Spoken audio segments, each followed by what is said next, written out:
오늘 마태복음 말씀 보겠습니다. 마태복음 5장, 유명한 산상수훈이죠. 마태복음 5장 1절만 같이 한번 읽어보겠습니다. 1절만. 길게 안 읽으니까 좋죠. 마태복음 1절 큰 소리로 한번 읽어보겠습니다. 시작. 예수께서 무리를 보시고 산에 올라가 앉으시니 제자들이 나온지라. 아이들먼이라는 사람이 책을 썼었죠. 유명한 책입니다. 팬인가 제자인가. 그렇죠? 여기 보면 예수께서 무리를 보시고 산에 올라가 앉으시니 제자들이 나온지라.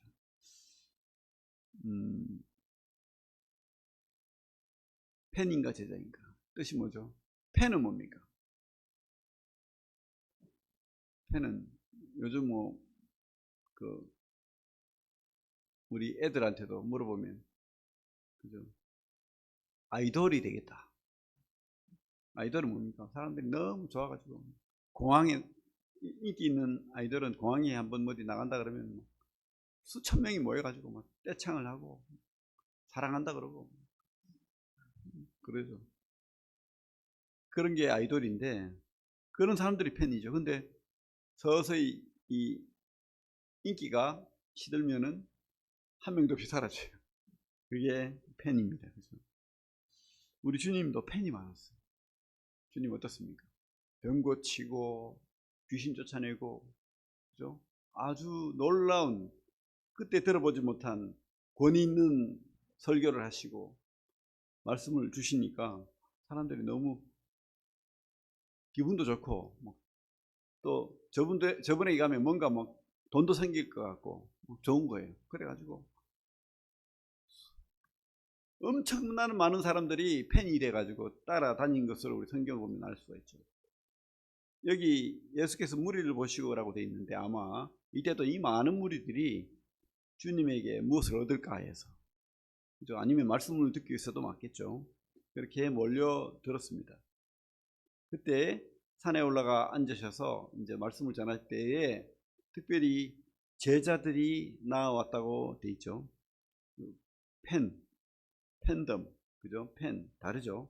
그리고 제자와 팬은 다른 거예요. 제자와 무리는 다른 겁니다. 무리는 조금만 자기에게 이익이 없고 그러면 떠나갑니다. 근데 제자는 안 그렇죠. 제자는 끝까지 함께할 사람들을 분명히 제자라고 부릅니다. 옛날에 보면 제자가 있었죠. 스승이 있고 지금도 그렇지만은 옛날에는 특별히 도제, 그러니까 스승의 어떤 말 한마디 아니면 행동 이런 것들을 따라 배우고 그렇게 하는 사람들을 제자라고 불렀습니다. 그래서 제자는 동고동락, 고통도 함께하고 기쁨도 함께하는 사람, 또 동거동식, 같이 자고 같이 밥 먹는 그런 함께하는 사람을 제자라고 하는 거죠. 제자. 그래서 배우는 거예요. 배우고 또 본을 따르고 그렇게 끝까지 함께하는 사람. 근데 여기 제자란 말이 나왔어요. 제자들이 나온지라. 그죠? 그 제자는 특별히 우리 성경적으로 제자는 주님 앞으로 나오는 사람, 그죠? 주님께 나오는 사람이 제자라는 생각이 듭니다. 그래서 예수님의 가르침을 받고 그렇게 예수님의 가르침대로 살려고 하는 사람이 제자라는 생각이 듭니다. 여기 산에 올라가 앉으셨다. 이게 물론 문자 그대로 산에 올라가서 앉아서 내려다보고 많은 사람들을 향해서 말씀을 전한 이야기도 되지만은 지금 우리 주님께서는 어떤 설교를 하시기를 원하십니까?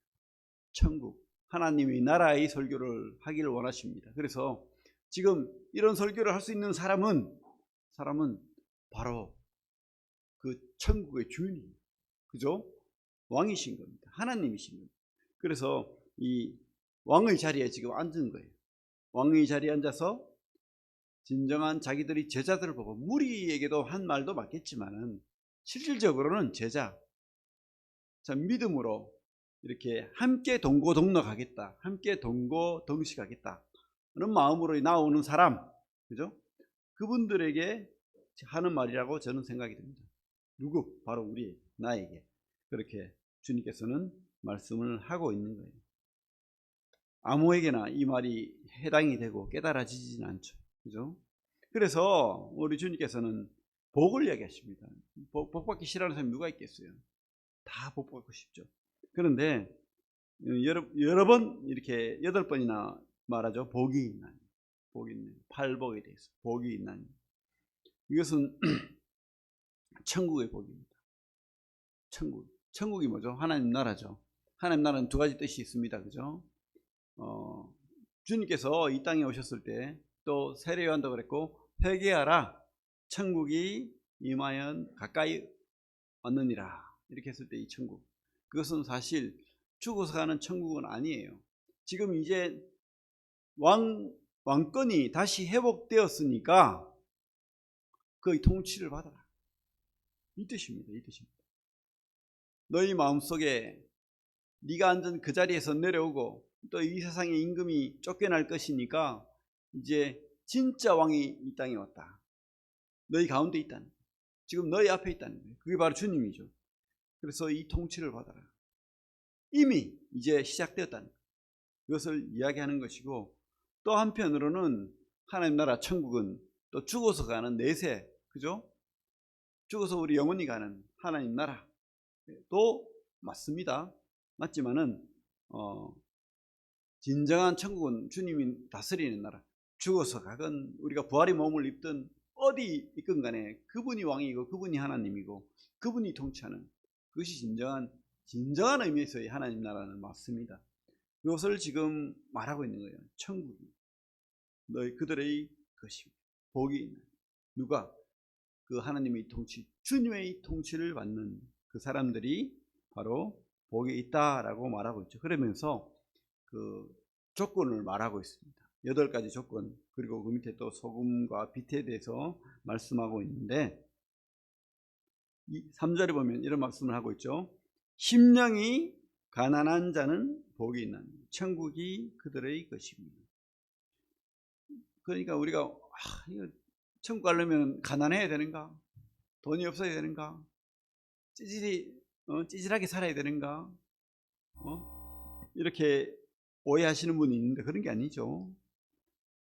이 가난은 심령이 가난하다는 겁니다. 심령이 가난하다는 말은 영적으로 내가 연약하고 결핍되었다는 것을 깨달은 자, 나는 아무것도 할 수 없다, 나는 무능하다, 나는 힘이 없다, 하나님 앞에서 내가 나를 구원할 수도 없고 내가 하나님 나라에 들어갈 수 없다, 이것을 깨달은 자, 그죠?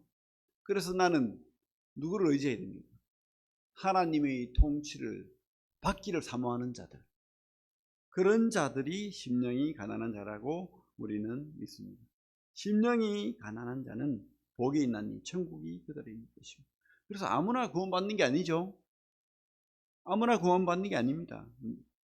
하나님 앞에 자기가 아무것도 아니라는 것을 깨달은 자가 하나님이 자녀가 되고 구원받을 수 있는 자입니다. 내가 무엇이 됐냐, 내가 이 땅에서 무엇을 누릴 수 있느냐, 그렇게 살아갑니다. 저도 그렇고 이렇게 심령이 가난해지지가 않아요. 그죠? 자꾸 높아져요. 그래서 내가 뭘 하려고 하고, 물론 내가 계획을 세우고 하나님 앞에 무엇을 살아갑니다만은, 그러나 그것을 이루시는 분은 하나님인 것을 깨달아야 돼요. 그래서 하나님 앞에 제자가 되어서 나아가야 됩니다. 하나님 앞에 나아가서 무릎 꿇고, 주님, 진정한 나의 하나님이시여 왕이시여, 내가 어떻게 살면 되겠습니까? 그 말씀을 받고 깨닫고 배우고, 그죠? 그런 제자가 되어야 돼요. 그 자가 심령이 가난한 자입니다. 그래야 하나님의 나라의 천국을 소유한 자가 되는 거예요. 그것을 지금 주님께서 말하고 있는 거죠. 그래서 심령이 가난한 자는 복이 있나니 천국이 그들의 것이며, 이렇게 말씀하는 겁니다. 그리고 두 번째로는 애통하는 자는 복이 있나니 그들이 위로를 받을 것입니다. 무엇이 그렇게 애통합니까? 돈이 없어서, 가난해서? 물론 맞습니다. 이때는 로마의 핍박으로부터, 또 헤롯의 핍박으로부터, 또 그죠? 권위 있고 능력 있는 그런 계급 높은 사람들, 제사장들, 돈 있는 사람들 때문에 많이 아파할 일이 많죠. 사실 가슴 아파할 일도 많습니다. 하지만은 진정한 애통은 내 속에 있는 죄성, 이 내가 하나님 앞에 나아갈 때 이 내 스스로 이 죄를 없이 할 수 없는, 내 힘으로 이 죄를 해결할 수 없는 그런 사람, 진정한 영적인 애통이죠. 안 되는, 내 스스로 해결할 수 없는 이 환경들, 이 모든 것 속에서 내가 괴로워하는 이런 애통을 말한다고 봅니다. 그래서요, 우리가 너무 막 건방지고 너무 막 떳떳하고 이러면 안 돼요. 우리가 믿는 자들이 구원받은 자들이고 하나님이 자녀고 하나님이 사랑하시고 품으시는 건 맞는데 하나님 앞에 너무 떳떳해. 그죠? 너무 막 발랄해. 그건 애기예요, 애기. 뭐 그럴 수 있습니다. 근데 그러나 우리가 하나님 앞에 하나님이 나라의 백성으로서 그렇게 살아갈 때 하나님 진짜 애통함이 있어야 돼요. 하나님을 내가 더 기쁘게 하지 못하는 이 애통, 그죠? 하나님이 사랑하려 했는데 사랑하지 못하는 이 애통, 이런 어떤 애통이 있어야 되는데, 그죠? 애통이, 그죠? 창자가 찢어지는 그런 고통일 수도 있는데 그런 게 없어요. 전혀. 뭐 우리는 그런 애통함이 있어요. 특별히 제자라면, 주님 앞에 나아간다면, 주님을 배운다면, 주님을 배우는 제자라면 그 애통함이 있어야 될 줄로 믿습니다. 그런데 하나님이 그 애통함을 보고 놔두는 게 아니고 그래 이 나쁜 놈아 이렇게 말하지 않는다는 거예요. 위로한다는 거예요. 하나님이 그래 네가 안 되니까 내가 내 아들을 죽인 거야. 내 아들에게 그 대못을 박은 거야. 이렇게 말한다는 거예요. 그죠? 우리가 안 되니까. 우리 안 됩니다. 끝까지 안 돼요. 저는 자신할 수 있어요. 우리는 끝까지 그래서 애통하고 주님 앞에 나아가야 돼요. 그래서 주님의 위로를 받아야 돼요. 이 세상의 위로는 위로가 아닙니다. 절대 위로가 아닙니다. 주님이 주시는 위로가 진정한 위로인 것을 우리가 깨닫게 됩니다. 그리고 우리 세 번째로 온유한 자는 복이 있나니 그들이 땅을 기업으로 받을 것이며, 온유하다, 프라이스, 원어로 그렇게 되어 있는데 잘 길들여진 말, 아니면은 너무 수줍은, 너무 착한 뭐 이런 뜻이에요. 너무 막 자신감도 없고 유약한. 근데 이 당시에 로마 시대입니다. 힘으로 다스리는 그런 시대예요. 그리고 말 잘하고 힘있고 돈 많은 사람들이 진짜 인정받는 그런 시대예요. 근데 여기에 이 주님께서 쓰신 온유는 해당이 안 돼요. 결론은 바보라는 소리 듣기 딱 맞는 그런 말을 하고 있는 거예요. 그죠? 강함이 추앙받고 사람들로부터 인정받는 시대에 주님이 쓰는 이 온유는 참 세상 물정 모르는 말입니다. 근데 주님께서는 뭐라고 합니까? 온유한 자는 복이 있는 그들이 땅을 기업으로 받을 것이다. 그죠? 이 온유하면은요, 억울한 일도 생기고 원통한 일도 생기고 분한 일도 생기고 그렇습니다. 그죠? 근데 하나님께서는 온유하기를 바라시는 거예요, 우리에게. 우리는 이런 온유를 가지고 살아요. 주님이 그렇게 살았어요. 주님이 막 화내고 제자들 막 혼내고 못하면 뒤통수 때리고 막 겁주고 막 이렇게 하잖아요. 친절했어요. 친절하고. 그죠? 온유한 분. 그래서 우리가 제자는요, 흉내내는 거예요. 누구를? 스승을. 우리 주님이 그렇게 했는데 우리가 막 분하다고 막 분내고 막, 그죠? 화내고 저도 잘 안 되지만 다스려야 돼요. 요즘은 참 욕이 많은 시대입니다. 애들도, 그죠? 화장실에서 선생님 뭐 XXS 욕하고 화장실 문을 벌컥 여는데 선생님이 나와요. 선생님 부끄러워가지고 도망가는 그런 시대래요. 그죠? 그런 참 온유가 없고 친절함이 없는 그런 시대에 살고 있습니다. 하지만 우리는 성도는 제자입니다. 그죠? 성도는 주님을 따라 살아야 될 줄로 믿습니다. 그리고 6절에 보면 의에 줄이고 목마른 자는 복이 있나니 그들이 배부를 것입니다. 의는 하나님의 성품입니다. 그죠? 인간에게 없는 거예요. 그러니까 하나님의 마음, 우리 주님의 그 성품, 그것을 따라 살고 싶은 거예요. 그리고 주님의 그 통치 질서, 주님의 그 법 아래에서 살고 싶은 그 그 옳음, 주님의 옳음. 그래서 우리가 이렇게 옳고 그름은 이 땅에 없어요, 사실은. 이 땅에 뭐 있는 것처럼 세상의 진리, 세상의 어떤 법, 기준을 따지면 다 그러지. 모든 법의 근원은 하나님으로부터 오는 겁니다. 옳고 그름, 진리는 신으로부터 오는 겁니다. 근데 그 참신은 누굽니까? 하나님이죠. 그래서 우리가 의에 줄이고 목마르다는 것은 바로 하나님으로부터 오는 하나님으로부터 오는 질서, 하나님으로부터 오는 그 기준을 알고 배우고 그렇게 따라간다는 거예요. 요즘은 참 그죠? 이런 질서, 권위 이렇게 상실된 시대입니다. 특별히 세상은 더 그렇죠. 그래서 선생님들이 너무 괴롭대요. 애들에게 뭐 혼내는 말도 못해요. 그죠? 훈육한다고 이렇게 강하게 말하면 뭐죠? 애들의 감정을 상하게 하고 인격을 무시한 것이 되어서 나가야 돼요. 선생님을 더 못합니다. 그래서 이번에 선생님이 자살하는 그런 일도 있었죠. 참 질서 없고 권위가 상실된. 그런데 우리도 그렇게 살아야 됩니까? 아니죠. 우리는 참 질서와 참 권위를 우리는 알고 있습니다. 그 의를 알고 있다는 거예요. 그것은 바로 우리 하나님, 우리 주님, 그분의 말씀이 우리에게 권위가 된다고 확신합니다. 그래서 다른 데 가서 세상 지식으로, 세상 지혜로 기준을 따지고 의를 따지고 옳음을 따지지 마시기 바랍니다. 항상 우리는 하나님 앞에 나아가서, 주님 앞에 나아가서 그 말씀으로 무엇이 옳은가 고민하고, 그죠? 그분 따라 사는 그런 참 의에 추리고 목마른 자가 되기를 바랍니다. 그러면 천국을 주신다고, 천국을 누릴 수 있다고 지금 성경은 말하고 있는 것이죠. 그리고 긍휼히 여기는 자는 복이 있는, 그들이 긍휼히 여김을 받을 것입니다. 긍휼히 여긴다는 것은 바로 불쌍히 여긴다는 거예요. 불쌍히 여긴다, 용서한다는 뜻입니다. 용서한다. 참 이 땅에는 참 분한 일도 많고 용서 못할 일도 많죠. 그죠? 그래서 복수는 나이거든 이런 영화도 있고, 복수해야 속이 시원할 것 같고. 그래서 중국 영화를 보면 늘 그죠?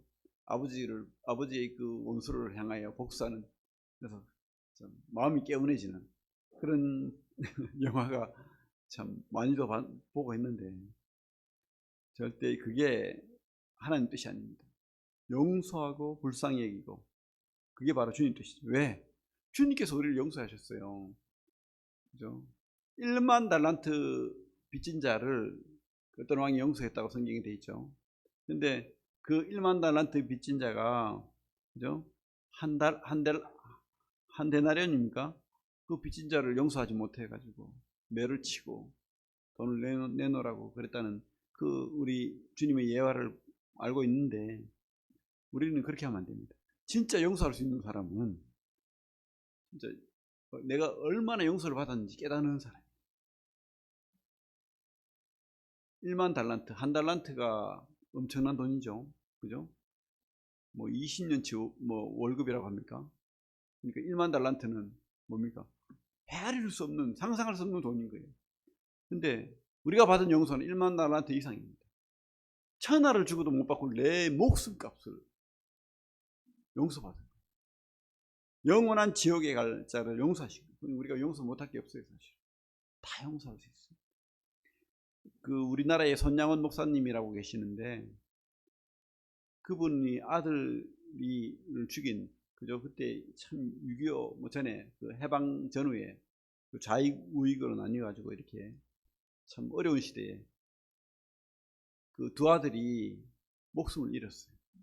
어떤 데모 상황에서 이렇게 목숨을 잃었는데 그 죽인 그 사람이 있었어요. 그 두 아들을. 또래예요, 또래. 근데 자기 두 아들을 죽였어요. 근데 이 손양한 목사가 그 청년을 용서를 했어요. 그 청년이 이 다음에 회개를 하고 용서를 빌었을 때 용서를 하고 자기 양아들로 삼았다는 거예요. 그게 쉽지 않죠. 얼마나 믿겠어요.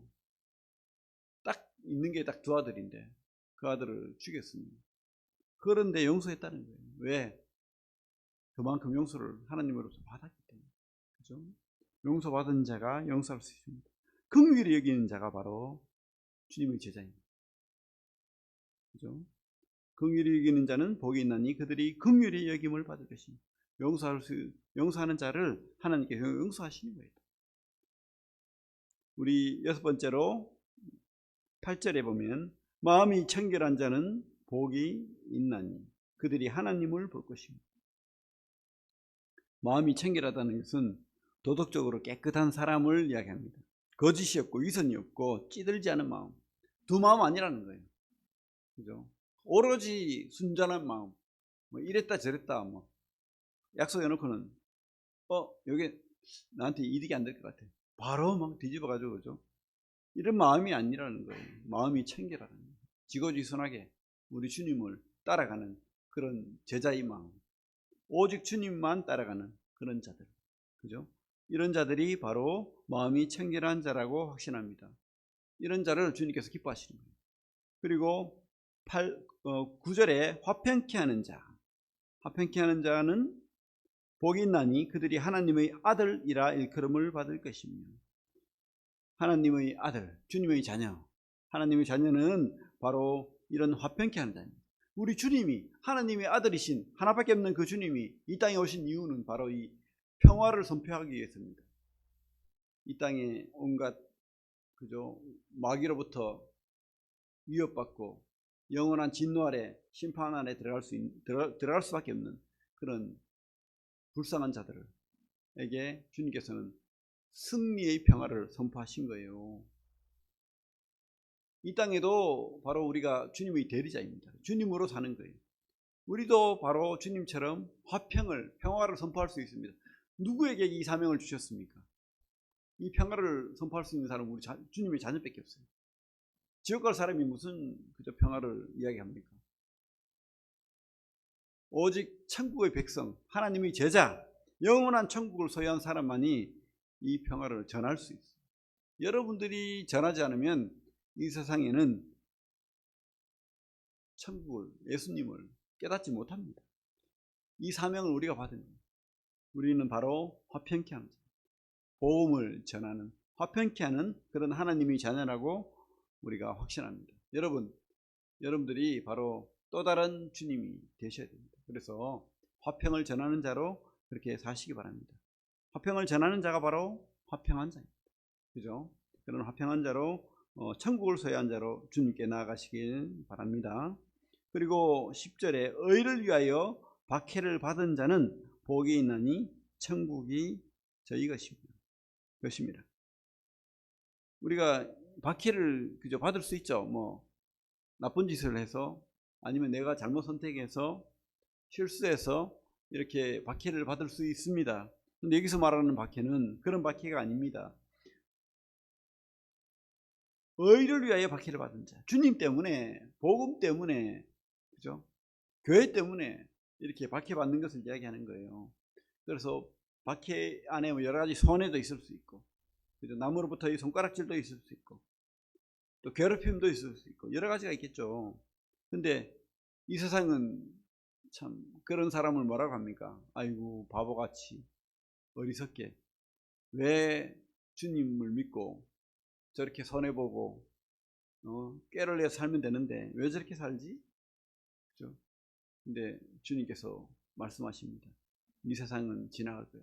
내가 너희 눈물, 너희 슬픔, 박해를 기억한다는 거예요. 우리 계시록에 모든 눈물을 닦아주신다 하잖아요.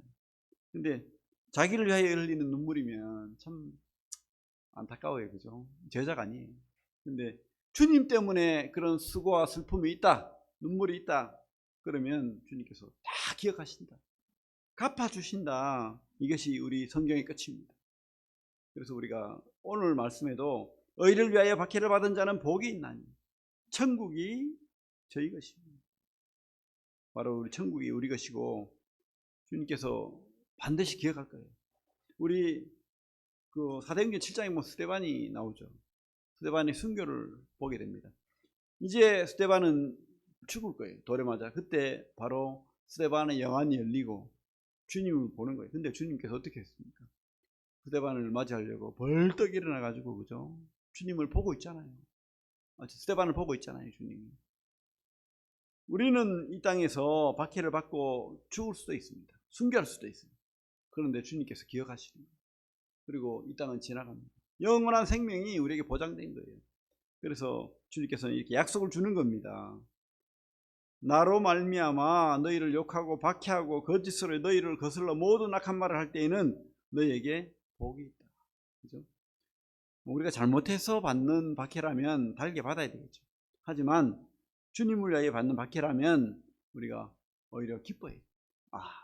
내가 제대로 하고 있구나. 제대로 내가 주님 때문에 제대로 살고 있구나. 행복해 하십시오. 왜? 주님께서 기억하시고 또 주님께서 보고 계신다는 것을 기억하시면 되겠습니다. 그래서 12절 같이 한번 읽어볼까요? 12절 시작. 기뻐하고 즐거워하라. 하늘에서 너희 상이 큼이라. 너희 전에 있던 선지자들도 이같이 박해하였느니라. 에레미야도 그랬고, 그죠? 에스겔도 그랬고, 많은 선지자들이, 에스겔은 하나님이 아내를 죽게 해버렸어요. 근데 눈물도 흘리지. 그죠? 에레미야는 어떻습니까? 말씀을 전하라 해가지고 망한다 하기 싫은 말을 계속 하는데 어떻게 했습니까? 진창에 구더기에 던져놔가지고 그 곰팡이 나고 냄새 나는 곳에 배가 고파서 굶어 죽도록까지 그렇게 고통당했던 에레미야, 끝내는 백성들로부터 죽임을 당했어요. 근데 뭐라고요? 기뻐하고 즐거워라. 주님 약속입니다. 너희 상이 큽니다. 그래서 우리가 이 땅에서 참 하나님을 위한 삶은 주님에 대한 확신을 가지시고 주님께서 꼭 기억하신다는 것을 확신하시기 바랍니다.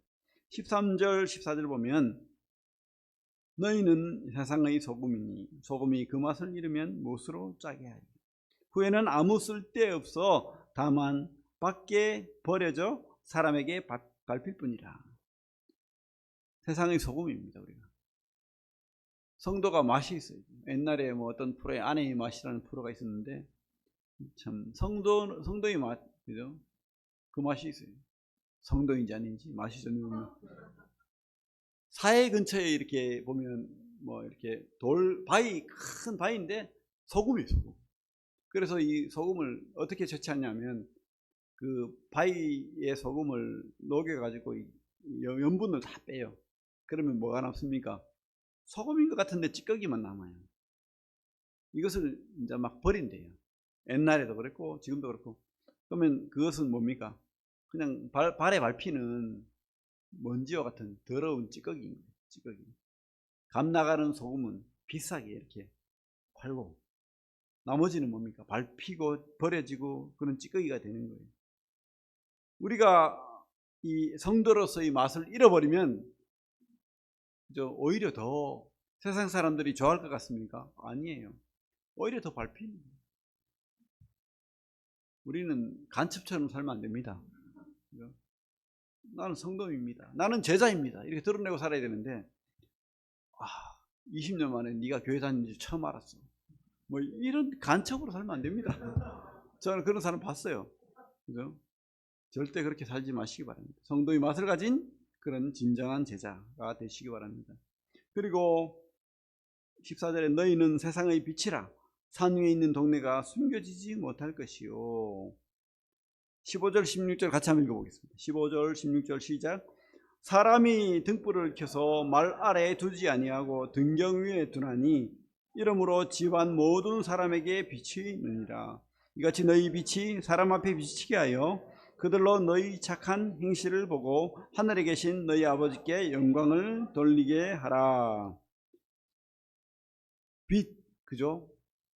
진리라고 생각됩니다. 진리를 우리가 보게 해야 됩니다. 아까도 말했지만 우리 평화를 전할 사람은 우리 성도밖에 없다고. 이 빛을 드러낼 사람은 우리 성도밖에 없는 거예요. 이 땅은 진짜 어둠에 있거든요. 근데 우리가 여기 말하는 게 뭡니까? 그 말 아래 빛을 둔다. 말은 8리터 되는 큰 통을 말합니다. 이 곡식 담는 통이에요. 근데 빛이 있는데 빛을 저 위에 더 가지고 환하게 밝혀야 되는데 이거를 말 아래에 두면 가려져 가지고 깜깜한 거예요, 세상이. 바로 우리가 빛이래요. 우리가 이 세상을 비추는 빛이 되어서 주님을 드러내고 복음을 드러내고 성도의 맛을 내라는 거예요. 내라는 거. 근데 우리는 뭡니까? 그냥 이 빛이 뭐 그렇게 밝히겠어. 그냥 말 아래 숨겨놓고 나만 홀로 골방에서 주님과 교제하고 말씀 읽고 그러면 되지. 아니죠. 절대 하나님께서 기뻐하는 게 아닙니다. 그건 천국의 자녀도 아니고 제자가 아닌 거예요. 제자는 내 스승이 누구다. 나는 내 스승 따라 산다. 이거 드러내고 우리 스승 되시는 우리 주님은 진정한 빛이다. 생명이다. 영원한 우리에게 영원한 진리고 소망이고 길이고 천국이다. 이것을 드러내야 되는 거예요. 근데 이 말 아래 그저 숨겨놓고 그렇게 살지 말라는 겁니다. 참 하나님 복음을 드러내는 진정한 빛을 드러내는 빛을 가진 자가 되어야 될 줄로 믿습니다. 우리가 빛은 아닙니다. 오해하시면 안 됩니다. 우리가 빛이다. 우리 빛을 드러내는 존재라는 겁니다. 그 윤의연이라는 사람이 쓴 요나 하나님과 친밀한 선지자 이런 책이 있는데 거기에 보면 이런 글이 있어요. 그래서 제가 한번 읽어드릴게요. 제가 한번 읽어드리겠습니다. 이분이 참 진짜 구원받은 사람인 것 같아요. 저는 대학 시절에 예수님을 인격적으로 만나고 정말 행복했습니다. 인격적으로 만난다는 것은 인격적으로 주님을 나의 구원자로 주님으로 영접했다는 겁니다. 구원받았다 이 말이겠죠. 영원한 생명을 얻었다는 확신과 예수님이 지금 나와 함께 한다는 사실에 감격했습니다. 그죠? 이게 구원받은 사람이죠. 그렇게 하나님은 저를 찾아와 주셨고 은혜를 주셨으며 삶의 방향을 완전히 하나님께로 돌려놓으셨습니다. 이게 진짜 회개죠. 세상으로 가는 그 발걸음을 주님께 돌려놓았습니다. 돌아보면 참으로 행복한 시간이었지만 한편 괴로움도 있었습니다.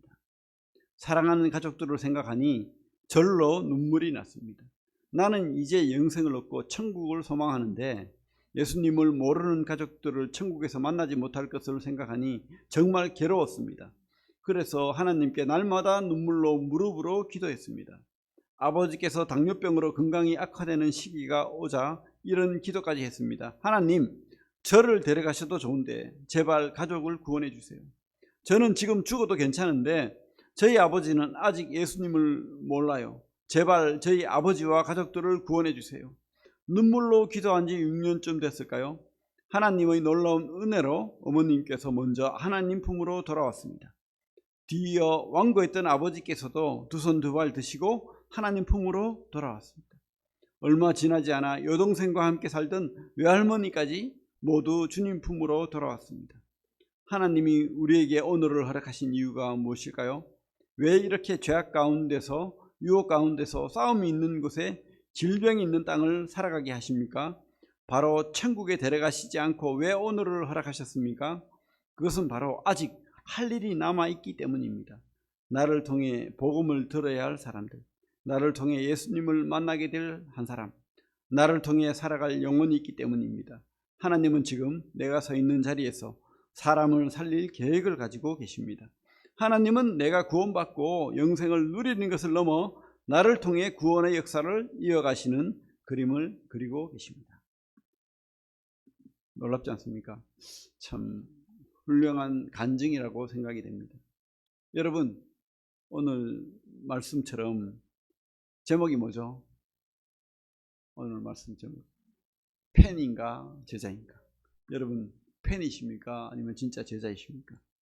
그냥 구경하는 구경꾼입니까? 아니면 주님께 나아가는, 그래서 주님의 평화를 전하고, 그죠? 주님의 복음을 드러내는 빛으로 사는 성도의 맛을 가진 그런 성도입니까? 제자입니까? 진정 우리는 복 있는 자로 살아야 되고, 복 있는 자는 바로 무리가 아니고 팬이 아니고 제자인 것으로 믿습니다. 여러분 진짜 주님의 제자로 그렇게 하나님 기뻐하시는 자들로 살아가시기 바랍니다. 예, 기도하겠습니다.